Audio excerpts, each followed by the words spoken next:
లో చాలా కొంతమందికి గ్రాటిట్యూడ్, రుణపడి ఉన్నాననే మాట నేను చాలా కొంతమందికి వాడగలను.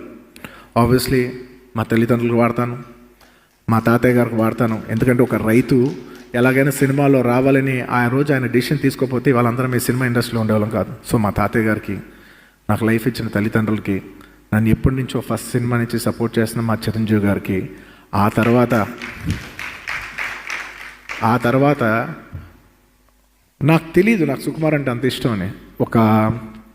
ఐ థింక్ ఆర్య అయిపోయిన ఒక 4-5 ఏళ్ళ తర్వాత ఏదో ఐ థింక్ మేబీ పరుగు లేదంటే ఇంకే ఆర్య 2 సినిమా పరుగు సినిమా చేస్తాను అనుకుంటాను. ఆ టైంలో నేను ఒక కారు కొనుక్కున్నా. Car cost 85 lakhs, X6 car, అద్దరిపోద్ది స్పోర్ట్స్ కార్ పట్టుకుని నేను స్టీరింగ్ పైన చేయిబెట్టి ఆలోచిస్తున్నా, ఇంత దూరం వచ్చానంటే దీనికి ఎవరెవరు కారణమై ఉంటారన్న